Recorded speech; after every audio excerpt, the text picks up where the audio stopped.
శ్రీమాత్రే నమ. జయ గురు దత్తాత్రేయ నమ. ఈ వీడియోలో మనం సెప్టెంబర్ 1వ తారీఖు నుంచి 30వ తారీఖు మధ్యలో జరగబోయే మాస ఫలితాలు సింహరాశి వారికి ఏ విధంగా ఉండబోతున్నాయి అని పరిశీలించినప్పుడు, మరి ముందుగా ఈ నెల గ్రహస్థితి పరిశీలించినప్పుడు దశమ స్థానంలో గురువు, ఏకాదశ స్థానంలో కుజుడు, రాశి అందే రవి బుధులు, ధనస్థానంలో శుక్రుడు. ఈ గ్రహస్థితి అంతా కూడా అనుకూలంగా ఉంది. సప్తమ స్థానంలో శని, అష్టమంలో రాహు, ఇవి వ్యతిరేక ఫలితాన్ని ఇచ్చే విధంగా ఉన్నాయి.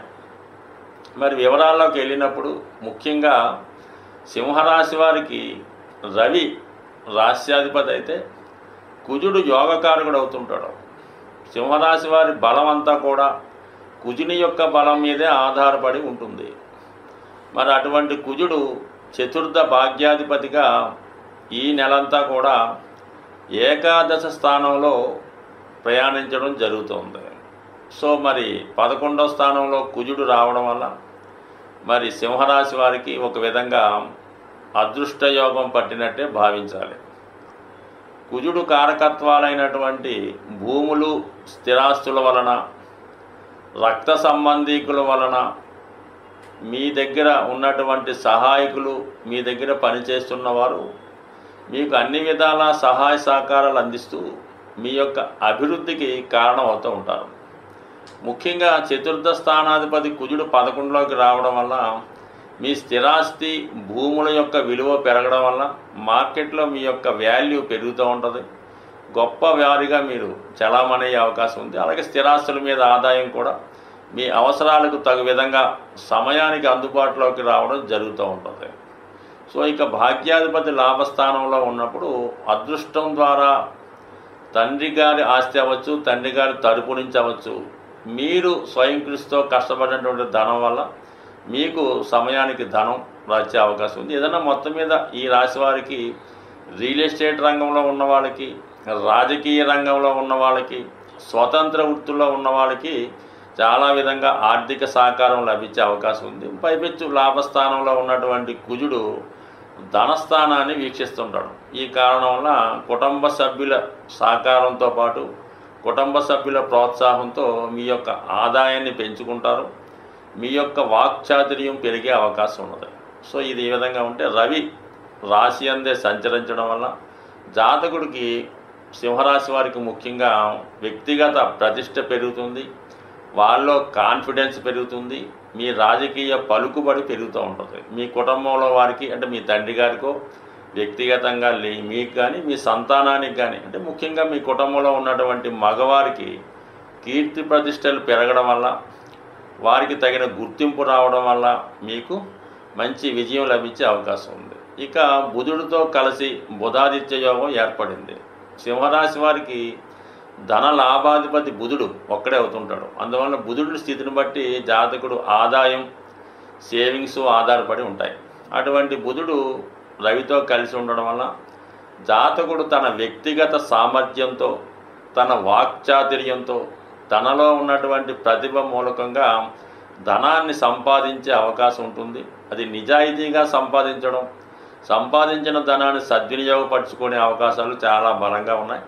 ఇది విద్యార్థులకి చాలా మంచి శుభసూచకంగా గుర్తించవచ్చు.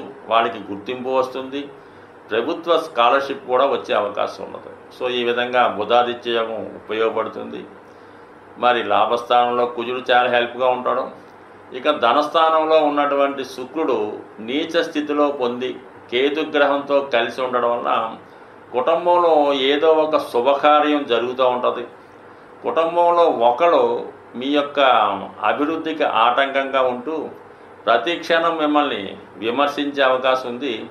మీ కుటుంబంలో ఒకరి ప్రవర్తన వల్ల అయితేనే, ఒకరి చర్యలు అయితేనే మీ కుటుంబ ప్రతిష్ట దిగజారే అవకాశం ఉంటుంది. అలాగే కుటుంబంలో కొంత ధనం దుర్వినియోగం అవటం వల్ల, అనవసర ఖర్చుల వల్ల ఇబ్బంది పడే సూచనలు ఉన్నాయి.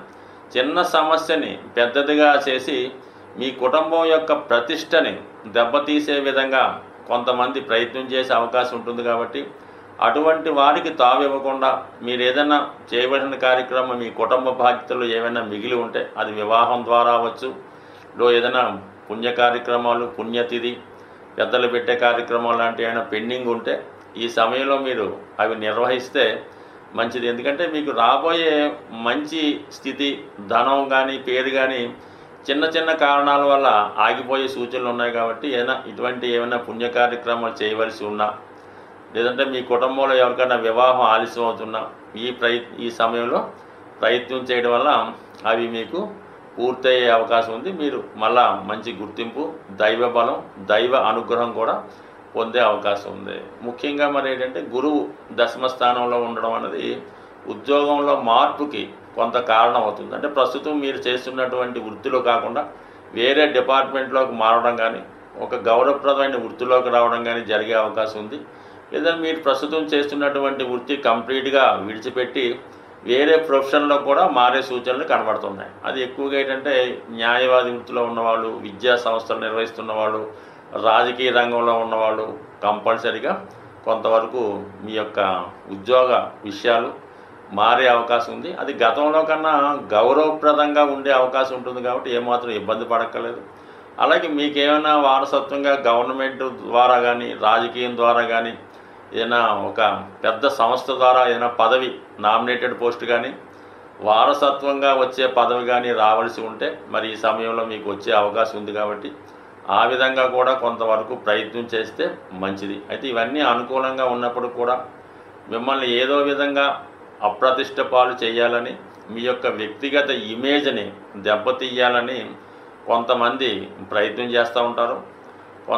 కొన్ని విమర్శలు కానీ, రూమర్స్ కానీ ఎప్పుడో జరిగిపోయినాయి ఇప్పుడు జరిగిన విధంగా సృష్టించి కొంత ఇబ్బంది పెట్టే సూచనలు ఉన్నాయి. కాబట్టి మీ పైన ఎటువంటి రూమర్స్ వచ్చినా, ఇబ్బందులు వచ్చినా అవి నిర్భయంగా మీరు దాన్ని ఎదుర్కొని ఖండించే ప్రయత్నం చేయండి.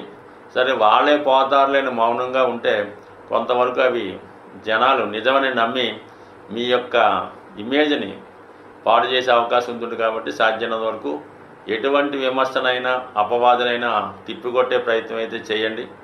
ఇది ఒక చెప్పుకోదగ్గ సూచన. అయితే ఏదైనా మీ యొక్క స్థితి, గ్రహాల పొజిషన్ అంతా బాగుంది, కేవలం శని భగవానుడు మీ రాశిని వీక్షించడం వలన ఒక ప్రతి పని మధ్యలో ఆగిపోయినా కంగారు పడకుండా తిరిగి మళ్ళా ప్రయత్నం చేయడం వల్ల ఆ పని పూర్తయ్యే అవకాశం ఉంటుంది. కాబట్టి ఏదైనా జాతకుడికి ఇప్పుడు గ్రహాలన్నీ అనుకూలిస్తున్నాయి. కాబట్టి ఎటువంటి ఆగిపోయిన పనైనా, ఎటువంటి సమస్య అయినా ఒక్కసారి 1-2 సార్లు ప్రయత్నం చేస్తే చాలా వరకు సాల్వ్ అయ్యే సూచనలు ఉన్నాయి. ప్రస్తుతం ఉన్నటువంటి గ్రహస్థితిలో అందరికీ ధనాన్ని, వివాహ సౌఖ్యాన్ని, సర్వ సంపదల్ని సమకూర్చే శుక్రగ్రహం గోచారరీత్యా సెప్టెంబర్ నెల 19వ తారీఖు వరకు కూడా ఇంచుమించుగా నీచ స్థితిలో ఉండడం, అక్కడ ఉన్నటువంటి కేతుగ్రహంతో కలిసి ఉండడం వలన చాలా వరకు ఆర్థిక పరమైనటువంటి సమస్యలు ప్రతి ఒక్కరికి ఏర్పడుతుంటాయి. మనీ చాలా టైట్ ఏర్పడుతుంటుంది. అలాగే ముఖ్యంగా స్త్రీలకి అనారోగ్య సమస్యలు రావడం కానీ, వారికి ఏదో విధంగా మానసిక ఆవేదన కలిగే అవకాశం ఉంటుంది.